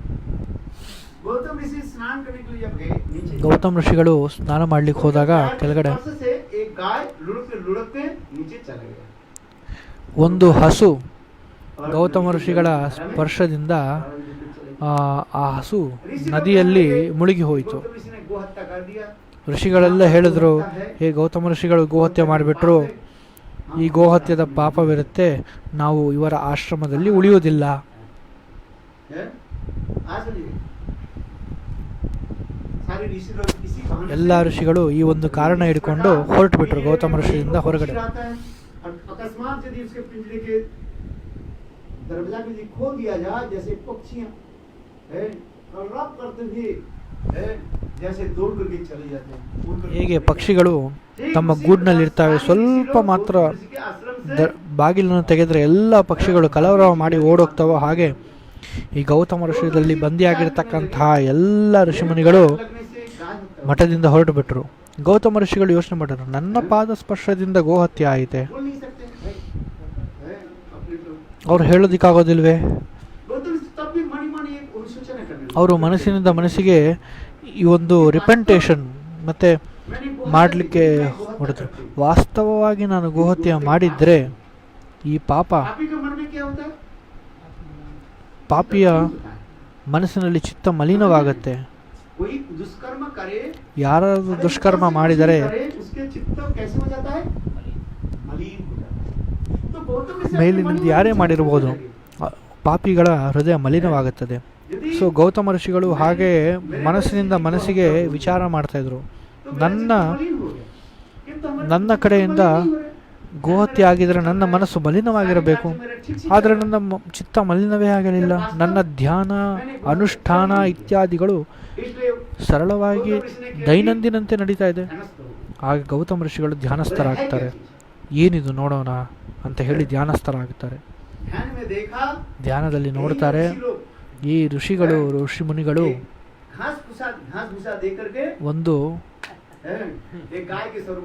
ಒಂದು ಹುಲ್ಲಿನಿಂದ ಹಸುವಿನ ಸ್ವರೂಪವನ್ನು ಮಾಡಿ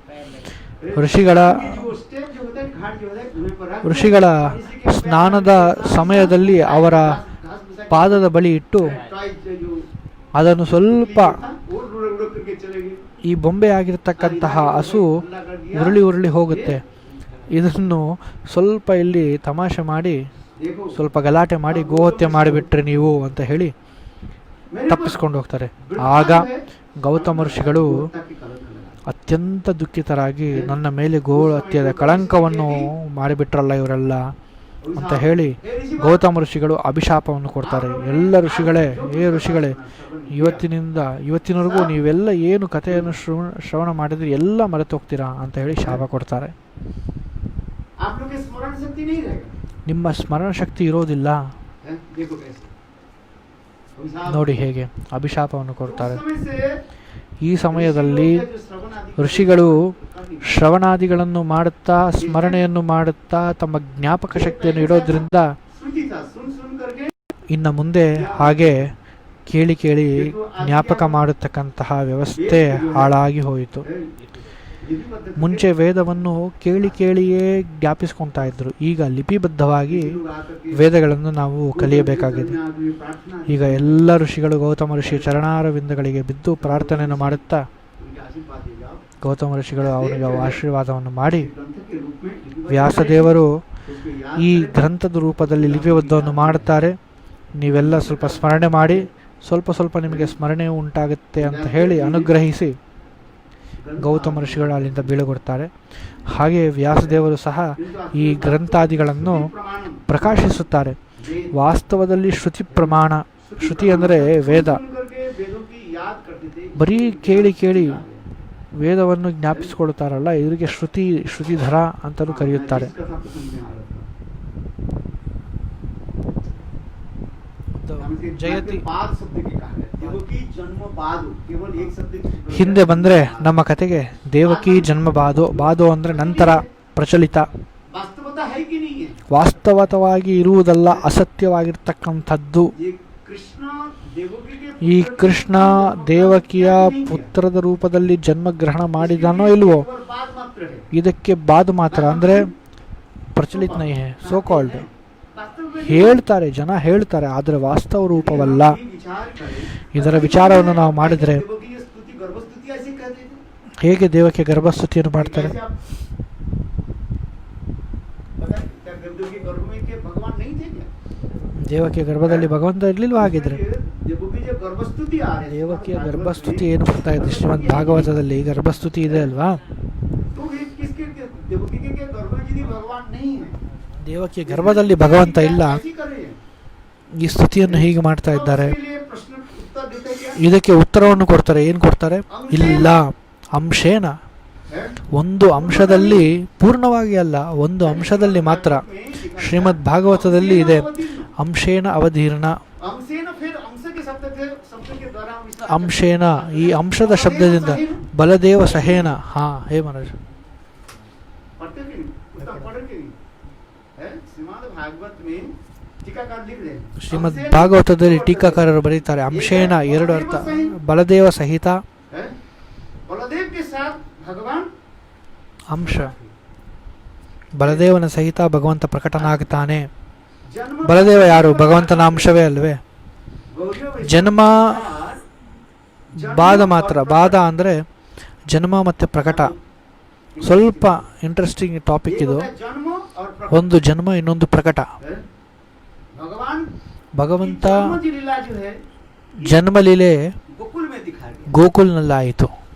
और प्रकट लीला कहाँ ಪ್ರಕಟ ಲೀಲೆ ಮಥುರೆಯಲ್ಲಿ ಕಂಸನ ಕಾರಾಗೃಹದಲ್ಲಿ ತೋರಿಸಲಾಯಿತು. दोनों जो पर्यायवाची ಯದ್ಯಪಿ ಎರಡು ಪರ್ಯಾಯವಾಚಕ ಶಬ್ದವಾದರೂ ಗೋಸ್ವಾಮಿ ಪಾದರ ವಿಚಾರವು ಹೀಗಿದೆ, ಜನ್ಮ ಮತ್ತು ಪ್ರಕಟ.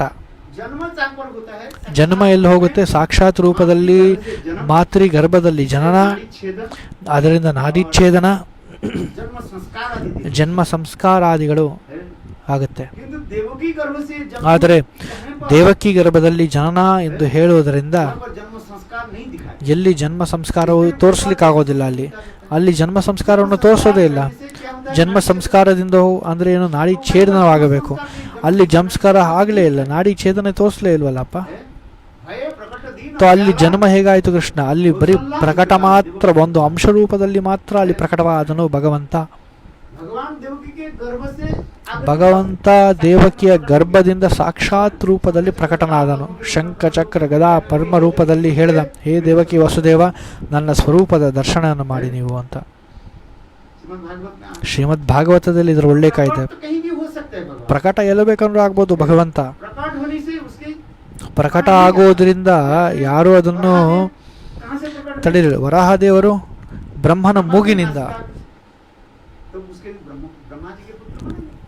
ಬ್ರಹ್ಮನ ಪುತ್ರ ಎಂದು ಹೇಳಲಿಕ್ಕಾಗತ್ತಾ ವರಾಹದೇವರನ್ನ? नृसिंहदेव कहाँ प्रकट हुए? ನರಸಿಂಹದೇವರು खंबे से. ಕಂಬದಿಂದ. नृसिंहदेव पिता माता खंबा माना जाए. ನರಸಿಂಹರ ಪಿತಾಮಾತೆಯನ್ನು ಕಂಬ ಅಂತ ತಿಳ್ಕೊಳ್ಳಿ. इस प्रकार हमारे आचार्य पादों ने ಹೀಗೆ ನಮ್ಮ ಆಚಾರ್ಯ ಪಾದರು ಅನೇಕ ಪ್ರಕಾರವಾದ ಯುಕ್ತಿಯಾದಿಗಳಿಂದ ಇದನ್ನು ಸ್ಥಾಪನೆ ಮಾಡ್ತಾರೆ. बाद मात्र होता है. ಎಲ್ಲಿ ಬಾದ್ ಮಾತ್ರ क्या कहते हैं? ಅಂದ್ರೆ ಬಾದ್ ಶಬ್ದ ಅಂದ್ರೆ ಎರಡರ್ಥ. ये केवल लोग कहते हैं. ಜನ ಹೇಳ್ತಾರೆ, वास्तवता उसमें है. ಆದರೆ ವಾಸ್ತವ ರೂಪವೂ ಅದರಲ್ಲಿಲ್ಲ. ಇದಕ್ಕೆ ಪ್ರಮಾಣವೇ ಇಲ್ಲ. और बात शब्द की अर्थ दूसरी क्या होता है? ಬಾದ್ ಶಬ್ದದ ಅರ್ಥ ಇನ್ನೊಂದೇನಾಗುತ್ತೆ? यहाँ पर तर्क उठाते हैं. ಎಲ್ಲಿ ತರ್ಕ ಬರ್ತೋ जिसे ಅದಕ್ಕೆ देवकी ಬ್ಯಾದ. जन्म बाद ದೇವಕಿ ಜನ್ಮ ಬಾದೋ, देवकी के पुत्र के रूप में ದೇವಕಿಯ जन्म ಪುತ್ರ लिया. ರೂಪದಲ್ಲಿ ಕೃಷ್ಣ ಜನ್ಮವನ್ನು यदि ತಾಳ್ತಾನೆ. देवकी के गर्भ से यदि कृष्ण यदि नहीं आए, ಎಲ್ಲಿ ದೇವಕಿಯ ಗರ್ಭದಲ್ಲಿ ಕೃಷ್ಣ ಬರಲಿಲ್ಲ ಅಂದ್ರೆ ಗರ್ಭಸ್ತುತಿ ಹೇಗಾಯಿತು? क्या कोई बैलून में से हवा फूल थी क्या? हाँ? हवा था क्या? ऐसे तो नहीं कर सकते हम. हैं? बैलून में जैसे हवा रहता है फिर हवा बाहर आ जाता है. तो ऐसे तो उपहास के शब्द नहीं हो सकता. हैं? देवता लोग कितने स्तुति आदि करते हैं। ದೇವತಾದಿಗಳು ಎಷ್ಟು ಸ್ತುತಿಯನ್ನು ಮಾಡ್ತಾರೆ. ಸ್ತುತಿಗಳಲ್ಲಿ ಉಲ್ಲೇಖ ಇದೆ ಗರ್ಭಸ್ತುತಿಯಲ್ಲಿ.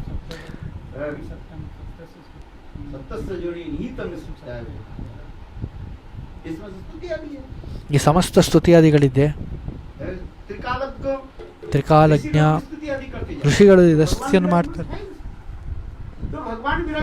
ಭಗವಂತ ವಿರಾಜಮಾನನಾಗಿದ್ದಾನೆ. ಭಗವಂತ ವಿರಾಜಮಾನನಾಗಿ ಎಲ್ಲಿಲ್ಲ ಹೇಳಿ? ಪರಮಾತ್ಮನ ರೂಪದಲ್ಲಿ ಸರ್ವತ್ರ ಇದ್ದಾನೆ, ಸರ್ವತ್ರ ವ್ಯಾಪ್ತನು ಭಗವಂತ. ಈಶ್ವರ ಸರ್ವಭೂತಾನಾಂ ಹೃದಯೇಶರ್ಜುನ ತಿಷ್ಠತಿ ಎಂಬ ಶಾಸ್ತ್ರವಾಕ್ಯ. ಭಗವಂತ ಸರ್ವತ್ರ ಇದ್ದಾನೆ, ಕಣ ಕಣದಲ್ಲೂ ಭಗವಂತ ಇದ್ದಾನೆ. ಇದೇ ಸತ್ಯ ಅಲ್ವೇ? ಈ ಶಬ್ದವನ್ನು ಸ್ವಲ್ಪ ಮುಂದೆ ಯೋಚನೆ ವಿಚಾರ ಮಾಡುವ. ದೇವಕಿ ಜನ್ಮವಾದೋ, ದೇವಕಿ ಶಬ್ದದ ದ್ವಾರ ಒಂದು ಸುಂದರವಾದ ಅರ್ಥವನ್ನು ನಮ್ಮ ಆಚಾರ್ಯ ಪಾದರು ಕೊಡ್ತಾರೆ. ವಿಶ್ವನಾಥ ಚಕ್ರವರ್ತಿ ಪಾದರು ಹೇಳ್ತಾರೆ, ಎಲ್ಲಿ ದೇವಕಿ ಶಬ್ದವನ್ನು ಕೊಡ್ತಾರೆ ಅಲ್ಲಿ ಯಶೋಧ ಅಂತಲೇ ನಾವು ತಿಳಿಯಬೇಕು. ರಸಿಕ ಜನರ ಆಲೋಚನೆ ಇದು. ದೇವಕಿ ನಂದನ ರಾಸಸ್ಥಳಿಯಲ್ಲಿ ಸ್ವಯಂ ಭಗವಂತ ಗೋಪಿಯರ ಜೊತೆಗೆ ರಾಸಸ್ಥಳದಲ್ಲಿ ಪ್ರಕಟನಾಗಿದ್ದಾನೋ, ಕೃಷ್ಣನ ಸೌಂದರ್ಯ ಮಾಧುರ್ಯ ಪ್ರಕಟ ಮಾಡ್ತಾ ಯಥಾ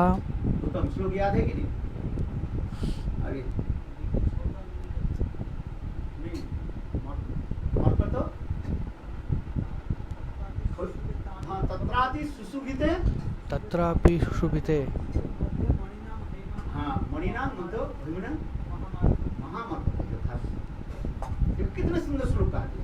ಎಷ್ಟು ಸುಂದರ ಶ್ಲೋಕ ಹೇಳಿದೆ. ಇಲ್ಲಿ ದೇವಕಿ ಸುತ, ದೇವಕಿ ಸುತ ಅಂದರೆ ಎರಡು ಶಬ್ದದ ಅರ್ಥ. ಒಂದು ದೇವಕಿಯ ಪುತ್ರ ಎಂದು ಸಾಧಾರಣ ರೂಪದಲ್ಲಿ, ಇನ್ನೊಂದು ದೇವಕಿಯ ಶಬ್ದದ ದ್ವಾರ ಯಶೋದಾ ಶಬ್ದ. ದೇಹನಾಮ್ನೇ ನಂದಭಾರ್ಯ ದೇವಕಿ ಯಶೋದಾಚ. ಹರಿವಂಶ ಪುರಾಣದಲ್ಲಿ ಇದರ ಸ್ಪಷ್ಟೀಕರಣೆಯನ್ನು ಕೂಡ ಮಾಡ್ತಾರೆ. ನಂದ ಮಹಾರಾಜನ ಪತ್ನಿ ಯಶೋದೆಗೆ ಎರಡು ಹೆಸರು, ಒಂದು ಯಶೋಧ, ಇನ್ನೊಂದು ದೇವಕಿ.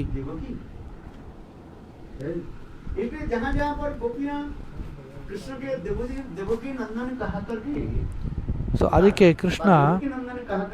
ಕೃಷ್ಣನಿಗೆ ದೇವಕಿ ನಂದನ ಎಂದು ಕೂಡ ಕರೀತಾರೆ. ಈ ದೇವಕಿ ನಂದನ ಅಂದ್ರೆ ನಾವಲ್ಲಿ ತಿಳಿಯಬೇಕು, ಅಲ್ಲಿ ಯಶೋಧಾನಂದನ ಎಂಬತಕ್ಕಂತಹ ಶಬ್ದ ಪ್ರಯೋಗವಾಗಿದೆ ಅಂತ. ಇಲ್ಲಿ ರಾಸಲೀಲೆಯಲ್ಲಿ ದೇವಕಿ ನಂದನ ಪೂರ್ಣ ರೂಪದಲ್ಲಿ ಪ್ರಕಾಶವಾಗ್ತಾ ಇದೆ. ರಾಸಸ್ಥಳಿಯಲ್ಲಿ ಸ್ವಯಮೇ ರಮಾರಮಣಂ ಸುಂದರ ಗರಿಷ್ಠ ಈ ಶಬ್ದದಲ್ಲಿ, ಶ್ಲೋಕದಲ್ಲಿ ನಮ್ಮ ರೂಪ ಗೋಸ್ವಾಮಿ ಪಾದರು ವರ್ಣನೆ ಮಾಡ್ತಾ ಹೋಗ್ತಾರೆ. ಭಕ್ತ ಹೇಗೆ ಹಾಗೆಯೋ ಭಗವಂತ ತನ್ನ ಸ್ವರೂಪವನ್ನು ಪ್ರಕಾಶ ಮಾಡ್ತಾ ಹೋಗ್ತಾನೆ ಅಂತ. ಎಂಥ ಭಕ್ತನೋ ಅಂಥ ಸ್ವರೂಪದ ಪ್ರಕಾಶ.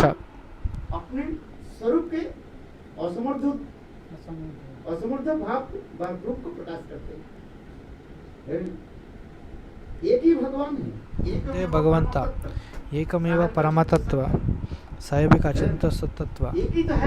ಒಂದೇ ತತ್ವ, ಆದರೆ ಒಂದೇ ಆದರೂ ಸಹ ಅವನ ಅಚಿಂತ್ಯ ಶಕ್ತಿಯ ದ್ವಾರ ಭಕ್ತನ ಭಾವ ಮಾಧುರ್ಯದ ಸ್ವರೂಪ, ಅವನ ಸ್ವರೂಪದ ಪ್ರಕಾಶ ಮಾಡ್ತಾನೆ. ಅದೇ ಕೃಷ್ಣ ರಾಮನ ರೂಪದಲ್ಲಿ ಅಯೋಧ್ಯೆಯಲ್ಲಿ ಪ್ರಕಾಶಿತನಾಗಿರ್ತಾನೆ, ಮರ್ಯಾದಾ ಪುರುಷೋತ್ತಮನ ರೂಪದಲ್ಲಿ. ಅದೇ ಕೃಷ್ಣ ವೈಕುಂಠದಲ್ಲಿ ನಾರಾಯಣನ ರೂಪದಲ್ಲಿ ಪ್ರಕಾಶಿತನಾಗುತ್ತಾನೆ. ಆದರೆ ಸರ್ವೋತ್ತಮ ಸೌಂದರ್ಯ ಮಾಧುರ್ಯ ರೂಪ ಪ್ರಕಾಶಮಾನವೆಲ್ಲಾಗುತ್ತೆ ವೃಂದಾವನದಲ್ಲಿ. ವೃಂದಾವನದಲ್ಲಿಯೂ ರಾಸಸ್ಥಳಿಯು ವಿಶೇಷವಾಗಿ ಸ್ವಯಂ ರಾಧಾರಾಣಿಯ ಜೊತೆಗೆ ವಿರಾಜಮಾನನಾಗ್ತಾನೆ. ಇಲ್ಲಿ ಬರ್ತಾ ಕಥಾ ಪ್ರಸಂಗದಲ್ಲಿ Devaki ಜನ್ಮವಾದೋ,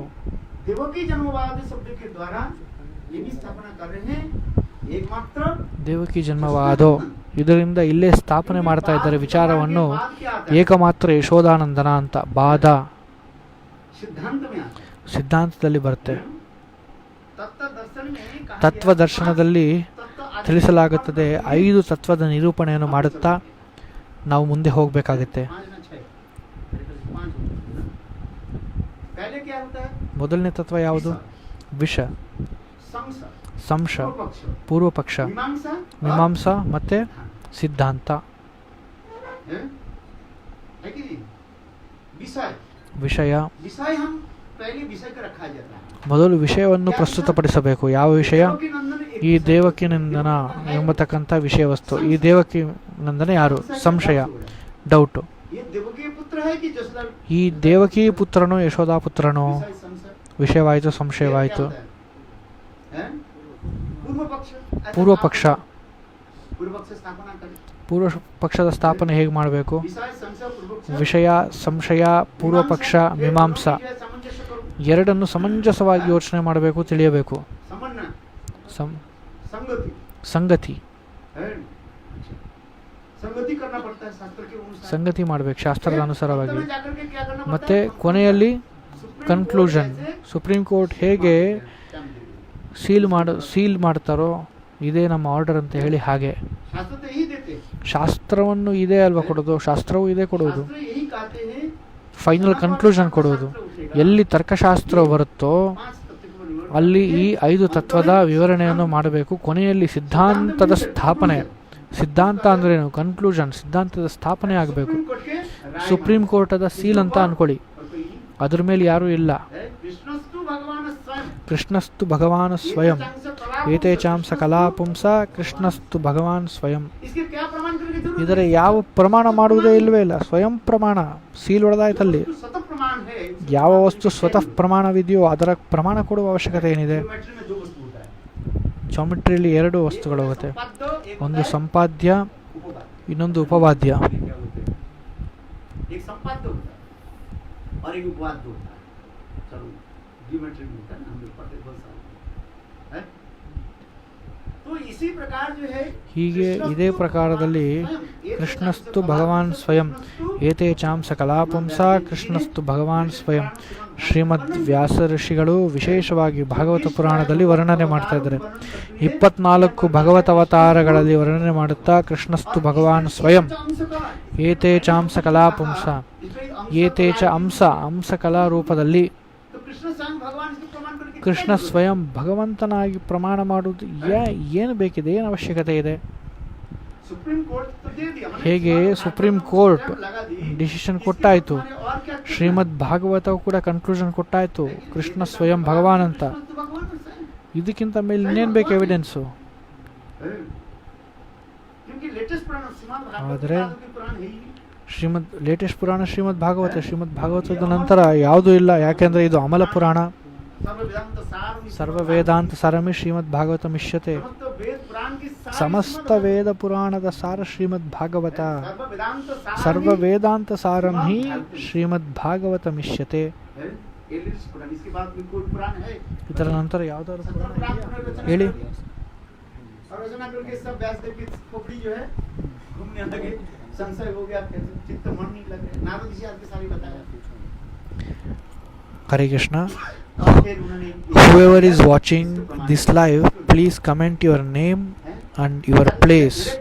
I request you, whoever listening to this, ये मैंने जो कहा राष्ट्र में कृष्ण जो देवकी कर गोकुल के समाज में जो प्रकट हुए, जो श्लोक में जो बताते जा रहे हैं, ये देवकी सुत. यहाँ ದೇವಕಿ देवकी ಸುತ. सुत कहने से ದೇವಕಿ ಸುತ ಅಂದರೆ देवकी नंदन कहने के क्या समझना ದೇವಕಿ चाहिए? ನಂದನ ಅಂದರೆ ಏನಂತ ತಿಳಿಯಬೇಕು? ಯಶೋಧಾನಂದನ ಅಂತ ತಿಳಿಯಬೇಕು. है. इसमें इसी प्रकार करे जन जयति जन निवास जयति जन निवास देवकी जन्म बाद ಜಯತಿ ಜನನಿವಾಸೋ ದೇವಕಿ ಜನ್ಮವಾದೋ. अथवा तार जन्म बाद माने बाद विवाद विवाद विवाद विसंवाद ಬಾದ ವಿವಾದ ನಂತರ ವಿಷಮ ವಿವಾದ ಅಂತಿಮವಾದ ಕನ್ಕ್ಲೂಷನ್ ಏನು ಕೊಟ್ಟಿದ್ದಾರೆ उसको स्वीकार करना चाहिए. ಅದನ್ನು ಸ್ವೀಕಾರ ಮಾಡಬೇಕು. समय हो गया 9 बज गए. ಸಮಯವಾಯಿತು, 9 ಗಂಟೆ ಆಯಿತು. ಆದ್ದರಿಂದ इसलिए देवकी नंदन के ಆದ್ದರಿಂದ ದೇವಕಿ ನಂದನ ಎಂಬತಕ್ಕಂಥ ವಿಚಾರ ವಿಷಯವನ್ನು तो सुखदेव गोस्वामी ಸುಖದೇವ್ ಗೋಸ್ವಾಮಿ ಪಾದರು ಮತ್ತೆ ಮತ್ತೆ ದೇವಕಿ ನಂದನ ಅಂತ ಯಾಕೆ ಶಬ್ದ ಪ್ರಯೋಗ ಮಾಡ್ತಾ ಇದ್ದಾರೆ? ಮತ್ತು ಗೋಪಿಯರು ಸಹ ದೇವಕಿ ನಂದನ ಅಂತ ಯಾಕೆ ಕರೀತಾ ಇದ್ದಾರೆ? क्योंकि श्रीमद् भागवत ಯಾಕೆ ಅಂದರೆ ಶ್ರೀಮದ್ ಭಾಗವತ ಇದು ಪರೋಕ್ಷವಾದ ವಯಂ. पक्षवाद के द्वारा ಪರೋಕ್ಷವಾದದ ಮುಖಾಂತರವೇ ಮಾಧುರ್ಯ ರಸದ ಆಸ್ವಾದನೆ ಮಾಡಬೇಕು.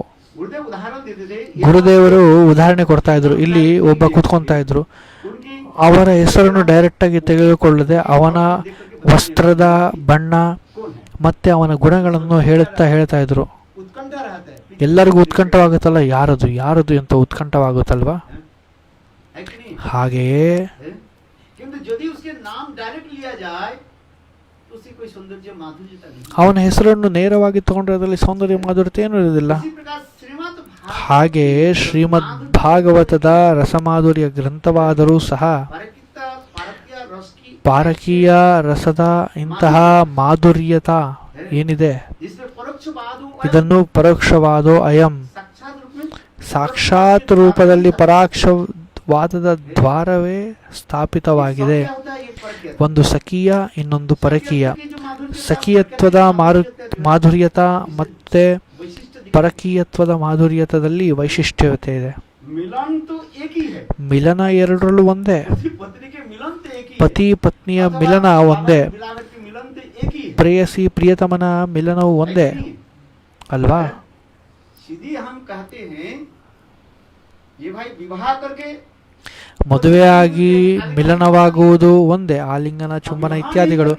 ವಿವಾಹವಾಗದೆ है तो ये वस्तु ಬಚ್ಚಿಟ್ಕೊಂಡು ಆಲಿಂಗನ ಚುಂಬನಗಳು ಮಾಡ್ತಾರೆ, ಎರಡೂ ಒಂದೇ ವಸ್ತು. साधन में ಆದರೆ ರಸಸ್ವಾದನದಲ್ಲಿ श्रेष्ठता है. ಶ್ರೇಷ್ಠತೆ ಯಾವುದು? इसी को तो दिखा रहा हूँ विश्वनाथ चक्रवर्ती का ಇದನ್ನೇ ತೋರಿಸ್ತಾ ಇರೋದು ವಿಶ್ವನಾಥ ಚಕ್ರವರ್ತಿ ಪಾದರ ಟೀಕಾದಲ್ಲಿ ಸ್ಪಷ್ಟೀಕರಣವಾಗಿ. है वस्तु एक ही है, ಎಲ್ಲ ಎರಡೂ ವಸ್ತು ಒಂದೇನೆ, किंतु उसके क्रिया ಆದರೆ ಅದರ ಕ್ರಿಯಾ ಕಾರ್ಯಾದಿಗಳಲ್ಲಿ आप माधुर्य ತೋರಿಸ್ತಾ ಭಾವ ಮಾಧುರ್ಯವನ್ನು ಪ್ರಕಾಶ ಮಾಡುತ್ತಾ ಸಖೀಯ ಮತ್ತು ಪರೋಕ್ಷೀಯತ್ವದಲ್ಲಿ ಭಾವ ಮಾಧುರ್ಯದ ಶ್ರೇಷ್ಠತ್ವವನ್ನು ತಿಳಿಸಲಾಗುತ್ತದೆ. परकीयत्व में चार जो ವಿಶೇಷವಾಗಿ ಪರಕೀಯತ್ವದ ವಿಶೇಷವನ್ನು ಅಮೋಘ ಅಸ್ತ್ರವನ್ನು ತಿಳಿಸ್ತಾ ಇದ್ದಾರೆ. सत्संग मिलन होने के नाते वो चार प्रकार की जो है 4 ರೀತಿಯ अस्त्र में प्रयोग नहीं हुआ। ಅಸ್ತ್ರವನ್ನಲ್ಲಿ ಪ್ರಯೋಗ ಮಾಡ್ತಾನೆ. वो क्या क्या वामता ವಾಮ್ಯತ, ಪ್ರಚ್ಛಿನ್ನತ. वामता दिखा गया, किंतु वो ಸಖಿಯತ್ವದಲ್ಲಿ ವಾಮತ ಇದೆ, ಆದರೆ वामता जो है सरसता ಆ नहीं ವಾಮತ ಸರಸ್ವತ ಅಲ್ಲ, है। ಲಿಮಿಟೆಡ್, ಅನ್ಲಿಮಿಟೆಡ್ ಅಲ್ಲ. किंतु परकीयत्व में वामता ಆದರೆ की एक ಪರಕೀಯತ್ವದಲ್ಲಿ ವಾಮ್ಯತದಲ್ಲಿ ವಿಶೇಷ ವೈಶಿಷ್ಟ್ಯ ಇದೆ. और उसी की जो है ಮತ್ತು ಅದನ್ನೇ ನಾವು स्वयं कृष्ण को आस्वादन ಸ್ವಯಂ करते ಕೃಷ್ಣ ಅದನ್ನು ಆಸ್ವಾದನೆ ಮಾಡ್ತಾನೆ. हैं। वामता ವಾಮ್ಯತ. और दूसरी ಎರಡನೆಯದು ನಿವಾರಣತ. है अपने गुरुजनों के द्वारा निवारण होने के नाते उस वस्तु के प्राप्ति का ಅವರ ದ್ವಾರ जिस ನಿವಾರಣತ್ವಾಗಿರ್ತಕ್ಕಂಥ वस्तु हमारे हमारे नजर से दूर रहता है, ಯಾವ ವಸ್ತು ನಮ್ಮ ಕಣ್ಣಿನಿಂದ ದೂರವಾಗುತ್ತೋ, हमारे क्या बोले प्राप्ति करने के दूर रहता है, ಪ್ರಾಪ್ತಿ ಮಾಡಲಿಕ್ಕೆ ದೂರವಿರುತ್ತೋ, और उत्कंठा बढ़ता है। ಆ ವಸ್ತುವನ್ನು ಪ್ರಾಪ್ತಿ ಮಾಡಲಿಕ್ಕೆ ಉತ್ಕಂಠ ಹೆಚ್ಚಾಗುತ್ತೆ. नदी के जलधारा स्रोत या ನದಿಯ ऊपर से ಜಲಧಾರ आ रही है, और नीचे ಪರ್ವತದಿಂದ डैम लगा ಬರ್ತಾ के ಇದೆ, बांध लगा ಕೆಳಗಡೆ ಡ್ಯಾಮ್ के। ಕಟ್ಟಿ वो जल बढ़ते बढ़ते बढ़ते एक दिन क्या करेगा, वो डैम के भी बंद के क्या करेगा, तोड़ फोड़ करके चले जाएगा। ಆ ಡ್ಯಾಮನ್ನು ಕೂಡ ಒಂದು ದಿವಸ ये ಏನಾಗುತ್ತೆ, निवारणत्व में ये विशेष ಹೊಡೆದು वैशिष्ट्य ಮುಂದೆ ಹೋಗುತ್ತೆ. ಈ निवारण ನಿವಾರಣತ್ವದಲ್ಲಿ ವಿಶೇಷ ವೈಶಿಷ್ಟ್ಯ ಇದೆ. है। और तीसरी क्या है, ಮೂರನೇದೇನು दुर्लभता ದುರ್ಲಭತಾ. है। कबू मिले कबू ना मिले दैवी रे घटन, कबू मिले कबू ना मिले है। ये भी विशेष वैशिष्ट है। ಇದೇ ವಿಶೇಷ ವೈಶಿಷ್ಟ್ಯವನ್ನು कबू ತಿಳಿಸುತ್ತದೆ. मिले कबू ना मिले ಕಹು ಮಿಲೆ ಕಹು ನಾ ಮಿಲೆ ದೈವೇರ್ಗತನ್. जोग में करिवे आपन प्रभाव ये भी दिखा है। और चौथा क्या है, ನಾಲ್ಕನೇದೇನು ಪ್ರಚನ್ನ ಕಾಮುಕತ. यार काम ने प्रेम, ಕಾಮ ಅಂದ್ರೆ ಇಲ್ಲಿ ಪ್ರೇಮ ಅಂತ ಅರ್ಥ. ಈ ಪ್ರೇಮವನ್ನು ಹೀಗೆ ಮುಚ್ಚಿಡಲಾಗಿರುತ್ತದೆ, पता ना चले ಯಾರಿಗೂ ತಿಳಿಯೋದಿಲ್ಲ, ಹಾಗೆ ಮುಚ್ಚಿಡಲಾಗಿರುತ್ತದೆ. ಯಾಕೆ? ಪ್ರೇಮ ಅಂತಹ ಒಂದು ವಸ್ತು दीपक के भांति है, ಪ್ರಕಾಶಮಾನ ದೀಪಕ ರೀತಿಯಲ್ಲಿ, ಕೇವಲ ಪ್ರೇಮಿಕಾ ರೀತಿಯಲ್ಲಿ ಒಳಗಡೆ ಗುಫೆಯಲ್ಲಿ ಅಂದರೆ ಹೃದಯದ ಒಳಗಡೆ ಅಡಗಿರುತ್ತದೆ. ಇದನ್ನು ವಿಶ್ವನಾಥ ಚಕ್ರವರ್ತಿಗಳು ಸ್ಪಷ್ಟೀಕರಣ ಮಾಡಲಿಕ್ಕೆ ಇನ್ನೊಂದು ರಚನೆಯನ್ನು ಮಾಡ್ತಾರೆ.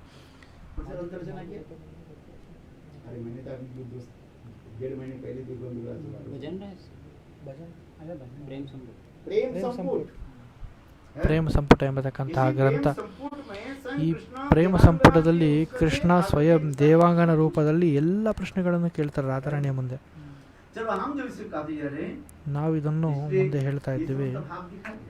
ಈ ಸಮಸ್ತ ಭಾವವನ್ನು ತೋರಿಸಲಾಗುತ್ತದೆ.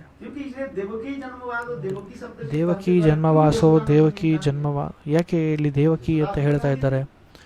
ಯಾಕೆ ಯಶೋಧ ಅಂತ ಹೇಳ್ತಾ ಇಲ್ಲ, देवकी नंदन कहने की ದೇವಕಿ ನಂದನ वैशिष्ट था। ಅಂತ ಹೇಳೋದ್ರಿಂದ ವಿಶೇಷ ವೈಶಿಷ್ಟ್ಯ ಇದೆ. माधुर्य भाव प्रकाश। ಮಾಧುರ್ಯ ಭಾವದ और सब ಪ್ರಕಾಶತ್ವ. अधिकारी भी नहीं है। ಮತ್ತು ಎಲ್ಲ ಅಧಿಕಾರಿಗಳು ಅಲ್ಲ, ಯಾರು ಬಂದಿರೋ ಶ್ರೋತಗಳು ಯಾರು ಅಧಿಕಾರಿಗಳು ಇರಲಿಲ್ಲ.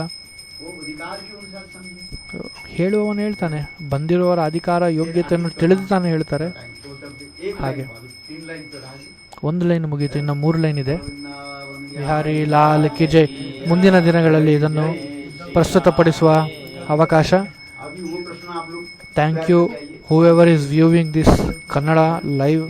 Thank you very much. If possible, please comment your name so that it will be so motivative and encouraging for us. Please comment your name and place. Thank you very much. Hare Krishna.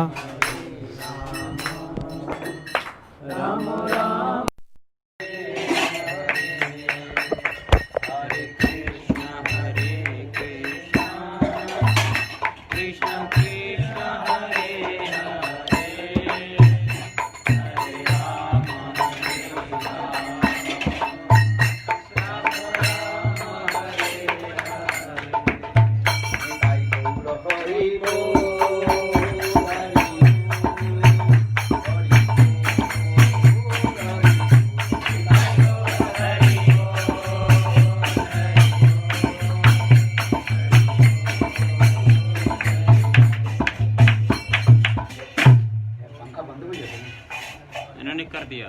क्यों? इनका तबीयत खराब रहा।